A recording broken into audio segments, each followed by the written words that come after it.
Bismillahirrahmanirrahim. Assalamualaikum warahmatullahi wabarakatuh. Bersama saya Ustadz Budi Asri Ritonga, SOC MPD. Insyaallah kajian kita pada malam hari ini tentang taubatan nasuha. Assalamualaikum warahmatullahi wabarakatuh. Waalaikumsalam warahmatullahi wabarakatuh. Alhamdulillah, Insanul Quran huda linnasi wa bayyinatin minal huda wal furqan. Asyhadu an la ilaha illallah wa asyhadu anna Muhammadar Rasulullah. Allahumma shalli ala Muhammad wa ala ali Muhammad. Thumma qala Allah ta'ala fil Qur'anil Karim, a'udzu billahi minasyaitonir rajim. Bismillahirrahmanirrahim. Ya ayyuhalladzina amanu tubu ilallahi taubatan nasuha. Shadaqallahul azim. Senantiasa bersyukur kehadirat Allah Subhanahu wa taala. Kita ucapkan alhamdulillahirabbil alamin pada kesempatan maghrib yang berbahagia ini, sembari menunggu masuknya waktu salat Isya, kita adakan majelis ilmu. Mudah-mudahan pertemuan kita ini adalah pertemuan yang diberkahi oleh Allah Subhanahu wa taala. Amin. Salawat dan salam kepada Rasulullah sallallahu alaihi wasallam. Allahumma shalli ala Muhammad wa ala ali Muhammad. Assalamu alayka ya Rasulullah. Assalamu alayka ya Habibullah.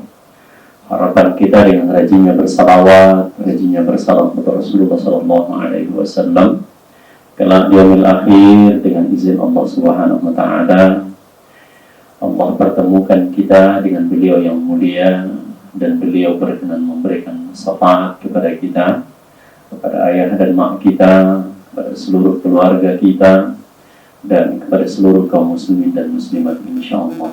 Amin. Ya rabbal alamin.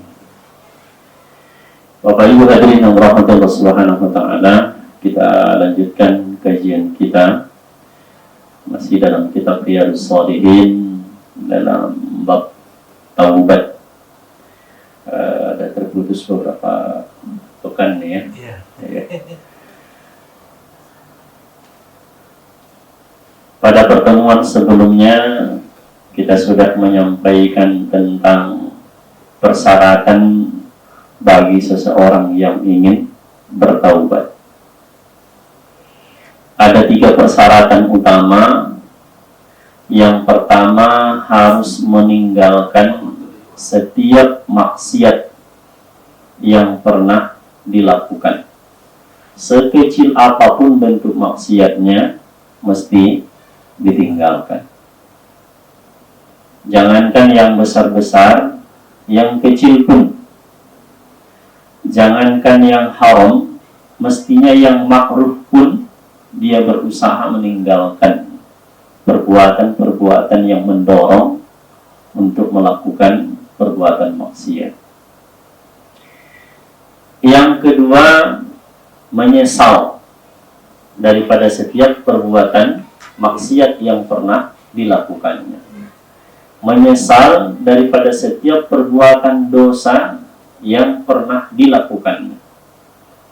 Karena seperti yang pernah kita sampaikan, ada orang yang bangga dengan maksiat yang pernah dilakukannya.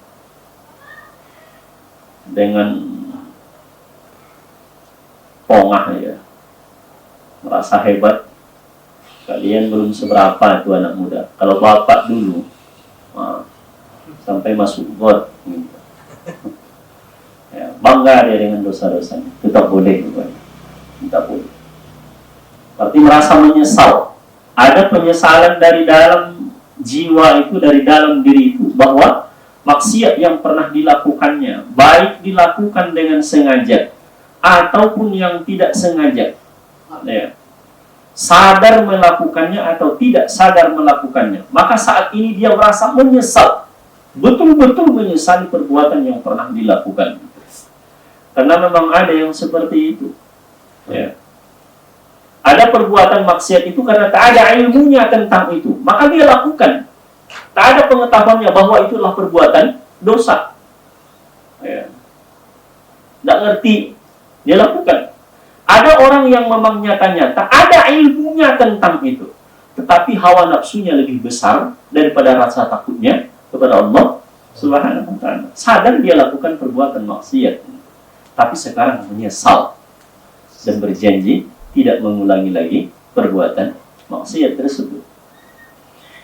Dan yang ketiga, persyaratan buat seseorang yang ingin bertaubat, berazam, bertekad tidak akan mengulangi perbuatan maksiat itu, sekecil apapun, baik yang pintunya lewat pendengaran, baik yang pintunya lewat penglihatan, ataupun lewat langkah-langkah kakinya. Dia berazam, bertekad di dalam hatinya, ya Allah, ya Rabb, bantu ya Rabb, saya tak akan mengulangi lagi perbuatan maksiat. Maka tiga ini mesti dilakukan, dimiliki oleh seorang hamba yang ingin betul-betul taubatan nasuha, sebenar-benar taubat. Kalau enggak, taubat sambalado, taubat icak-icak. Dan Allah tak ingin seperti itu taubat kita. Ya. Ibu bapak hadirin yang dirahmati Allah Subhanahu wa ta'ala. Di awal kita sudah membacakan beberapa hadis Rasulullah sallallahu alaihi wasallam. Beliau yang mulia Rasulullah sallallahu alaihi wasallam, sepengetahuan kita, dari yang diajarkan oleh guru-guru kita kepada kita, para buya-buya kita, ustaz kita, menyampaikan bahwa Rasulullah itu tak ada dosanya. Beliau itu maksum, terhindar daripada maksiat, terhindar daripada dosa-dosa. Tapi anehnya, beliau itu paling banyak taubatnya.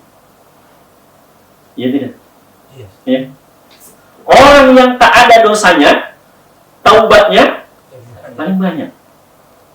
Awak? Kita ada dosa kita apa tidak? Nah, jawabannya masih itu juga kan? Iya, dari kemarin. Dari kemarin itu juga. Mestinya jawabnya iya, tidak.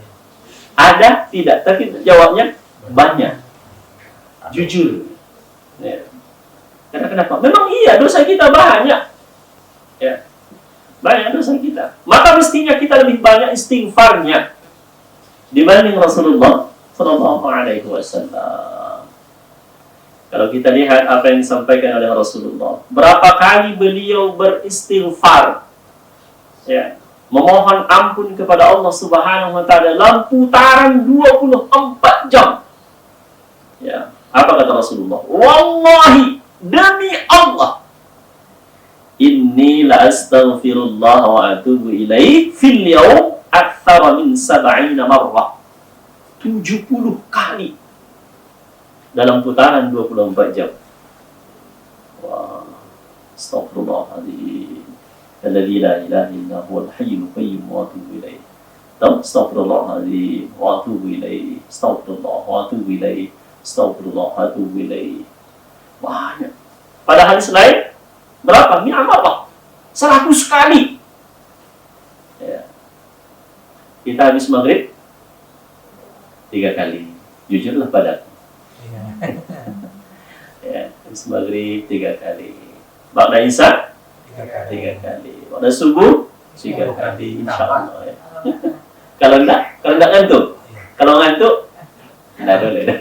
Assalamualaikum warahmatullahi wabarakatuh. Lalu apalagi ini ya Desember dengan Januari masih hujan-hujan begini kan, ini seharian pula hujan ya, itu agak lumayan itu pertandingannya dengan hawa nafsu untuk melanjutkan memperturutkan ngantuknya atau memperpanjang zikirnya, perpanjang istighfarnya ya. Rasulullah sampai 100 kali. Lalu kemudian kemarin juga kita sudah membacakan bagaimana persangkaan Allah terhadap hamba-hamba yang datang bertaubat kepada Allah Subhanahu wa taala. Ya. Kita lihat hadisnya, Ibu Bapak Allah Subhanahu wa taala mengulang-ulang kaji kita. Apa kata Rasulullah sallallahu alaihi wasallam? Inna Allah ta'ala yabsutu yadahu bil-lail liyatuba musi'un nahari wa yabsutu yadahu bin-nahar liyatuba musi'ul lail hatta tatla'a syamsa min maghribiha. Sesungguhnya Allah Ta'ala membentangkan tangannya. Tangan di sini tak boleh diterjemahkan sama dengan tangan manusia. Ya. Allah Ta'ala memberikan kesempatan kepada siapa yang bermaksiat di siang hari untuk bertaubat di malam hari. Dan siapa yang melakukan maksiat di malam hari, Allah bentangkan tangannya. Allah terima kedatangan mereka untuk bertaubat di siang hari. Ya. Jadi begitu. Sampai kapan itu? Kata Rasulullah SAW, hatta tatlu'a syamsu min maghribiha, sampai sebelum matahari terbit dari barat. Ya. Dari pagi masih dari timur. Masih. Berarti malam ini masih diterima taubat. Itu kuncinya. Ya. Kira-kira besok matawa. Wallahu nggak tahu kita. Apakah masih terbit apa enggak?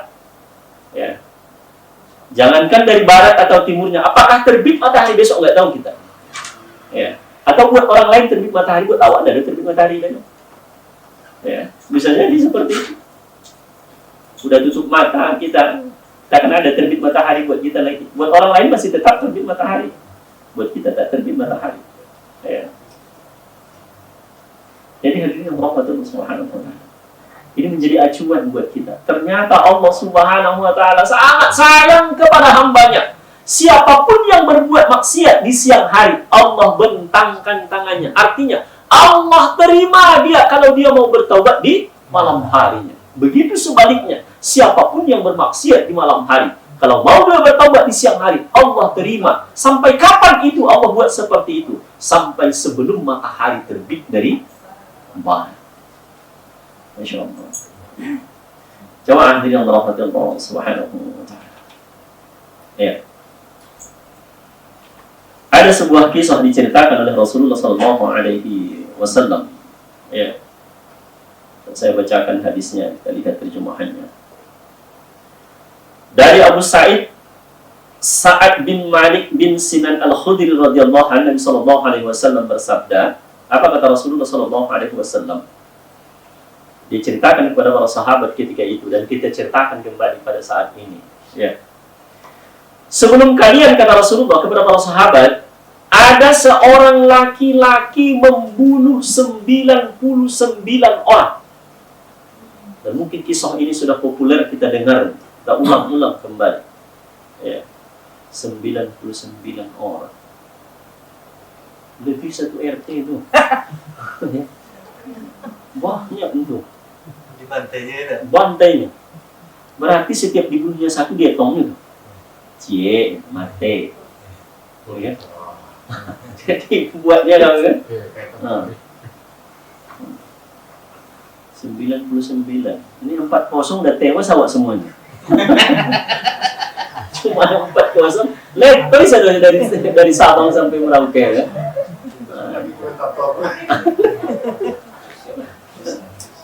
Ada pula saya dengar, kenapa aku ikut nonton malam ini? Nyesal ya nonton. Allah, nyesal ya nonton. Ada pula yang tentu iya, masa burung Garuda menghajar gajah. Mestinya pakai burung ababil kan? Itu pandai-pandai mereka aja. Lah kalah balik. Ya. Ini 99 orang dibunuh, ya. Lalu hadirin Bapak Ibu yang rahmati Allah Subhanahu wa ta'ala, ya.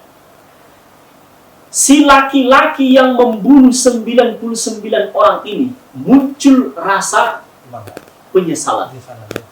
Ya. Muncul rasa berdosa.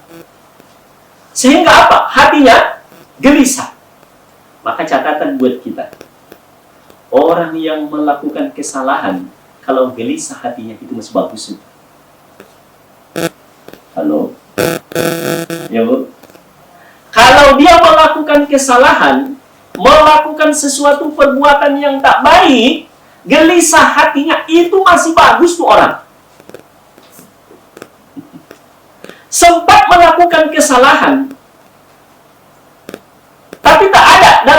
merasa gelisah, merasa bersalah, apalagi sudah dianggap biasa atau bayu tuh. Udara dingin tuh. Ya. Bahaya tuh yang seperti itu. Dianggap biasa. Maka salah satu di antara melemahnya iman seseorang itu, ciri khasnya itu adalah apabila dosa-dosa kecil dianggap biasa. Ya. Dosa kecil, contohnya pipis tagak. Halo? Pipis berdiri. Boleh nggak pipis berdiri? Enggak cuma. Ya. Boleh bagi yang tak sanggup itu berdiri. Urusan pipis berdiri bukan urusan perempuan saja, tetapi urusan kaum muslimin dan kaum muslimat. Ya. Kalau kita lihat Pak, dari hadis dari Aisyah radhiyallahu anha, itu kan lama dia bersama dengan Rasulullah. Dia kan sudah nikah dengan Rasulullah ketika usianya sudah masih 9 tahun. Sudah nikah. Maka hadis itu 2/3 dari Aisyah. Apalagi hadis-hadis tentang masalah keluarga. Dari Aisyah. Apa kata beliau? Siapa yang mengatakan Rasulullah itu pernah pipis berdiri, bahwa kali itu bohong. Ya. Tentu sepanjang dengan Aisyah, Rasulullah tidak pernah pipis berdiri. Ya. Jongkok. Pernah menyampaikan ke anak-anak, pipis berdiri nggak boleh, pipis itu duduk nak, jongkok itu perempuan tuh Pak. Ya.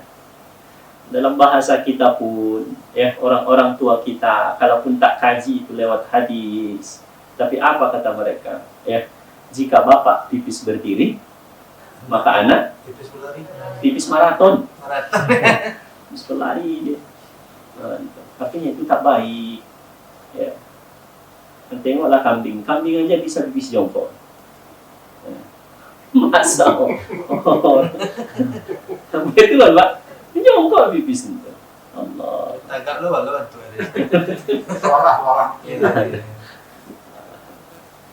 Jadi kita kembali ke yang tadi. Cerita Rasulullah SAW. Ya. Lalu kemudian si pembunuh yang membunuh 99 orang ini karena merasa bersalah, resah, gelisah hatinya, sudah membunuh 99 manusia. Ya. Lalu dia datang ke sebuah penduduk. Ya. Dia bertanya, di mana di sini ada orang alim, ya, yang bisa menuntun supaya saya bertaubat. Ya. Lalu ditunjukkanlah kepada beliau seorang rahib pendeta Bani Israel ketika itu, ya. Lalu didatanginya kata Rasulullah SAW. Lalu si pemuda tadi, orang tadi yang membunuh 99 itu, dia ceritakanlah kisah dia. Ya. Yang akhir daripada kisah dia itu, ya, menceritakan 99 telah melayang nyawa di tangannya. Pertanyaannya kepada rahib tadi pendeta Bani Israel itu, apakah saya masih bisa bertaubat? Masih diterima nggak taubat saya? Apa jawab si pendeta itu? Tidak. Tidak diterima taubat. Ya. Maka apa yang dilakukan oleh si pemuda tadi? Salah sayangnya. Satu. Genaplah dibunuh 100. Allah Akbar. Ya. Tetapi ternyata itu tidak menyelesaikan masalah. Semakin menumpuk masalah di hatinya, rasa takutnya semakin datang. Tapi bagaimana caranya? Ya. Bagaimana caranya? Lalu apa yang dia lakukan? Kemudian dia berjalan lagi, dia bertanya lagi tentang seorang yang paling alim daripada yang pertama tadi itu. Siapa yang akan bisa menuntunnya untuk melepaskan rasa was-was namanya itu, ya, yang ada di dalam hatinya, gelisahnya itu. Memang kalau sudah hati itu gelisah, kalau tidak ketemu dengan obatnya, bisa melayang nyawanya sendiri. Berat memang masalah hati, ya, berat. Ya. Jadi banyak orang yang sakit jasadnya karena diawali dengan hatinya yang sakit. Banyak seperti itu. Ya. Gimana Bu? Nah, itu. Sakitnya tuh di situ. Gelisah. gelisah, gundah gulana. Ya, masalah hati. Jadi ditunjukkanlah kepadanya seorang laki-laki yang alim. Lalu setelah menghadap kepada yang kedua tadi, yang pertama kan udah dibunuh. Ya, dia bercerita lagi sampai dia membunuh 100 orang. Ya. Lalu dia bertanya terakhir, bisakah saya bertaubat? Masih diterima enggak taubat saya? Apakah jawab si orang yang kedua? Ya, orang alim itu menjawab, kata Rasulullah SAW, iya. Siapakah yang akan menghalangi bertaubat? Bertaubat itu urusanmu dengan Allah, bukan urusan saya. Ya. Kita berdosa, kita punya urusan dengan Allah Subhanahu wa ta'ala. Ya. Silakanlah bertaubat. Lalu diminta saran, bagaimana caranya? Kata si pemuda ini. Lalu apa kata si rahib tadi, seorang alim yang kedua tadi? Pergilah kamu ke kota ini, dia menunjukkan ciri-ciri kota tersebut, bahwa di kota tersebut, di daerah tersebut, orang itu menyembah Allah. Mereka taat kepada Allah Subhanahu wa ta'ala. Kamu tinggalkan daerah hitam ini, kamu tinggalkan daerah maksiat ini. Maka itu memang diperintahkan betul kepada kita Bapak Ibu yang dirahmati Allah Subhanahu wa ta'ala. Ya. Untuk menjauh daripada orang-orang, daripada tempat-tempat yang mendorong kita untuk melakukan maksiat. Maka kalau ada yang mau cari rumah, ya, tengok-tengok kiri kanannya. Siapa orang penghuni-penghuninya? Mau cari rumah untuk anak nih, tengok. Ya. Kalau sudah gembong narkoba di situ, tidak usah letakkan awal. Hancur nanti. Ya. Hancur nanti. Maka tengok. Ya.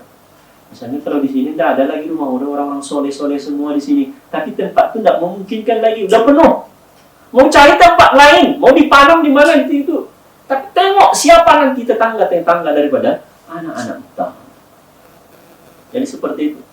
Maka disampaikan oleh si alim yang kedua ini supaya pergi ke kota yang disebutkan ciri-cirinya. Di situ tempatnya orang-orang beramal kepada Allah, ya. Mereka itu orang-orang yang baik, berangkatlah ke sana. Singkat kisah kata Rasulullah SAW, lelaki itu pun berangkat. Ya, berjalan. Ketika menempuh separuh perjalanan, belum sampai ke tempat tujuan, ya, mati. Mati dia. Ibaratnya kalau kita perumpamaan lah, ya, tempat yang ditinggalkannya itu kota Pekanbaru menuju Bangkinang. Ya. Baru sampai di Panam. Panam masih Siko. Ada atau Polsek Tambang. Preso lu kartu vaksin kan? Aduh. Mana preso batang kemana-mana bau jadinya kan? Baru selesai. Ya. Baru sampai di situ meninggal dia. Pertanyaan saya, udah jadi taubat apa belum? Belum. Rencana baru. Rencana baru. Belum. Daerahnya masih jauh, baru separuh. Ya. Belum jadi taubat, Bu. Ya.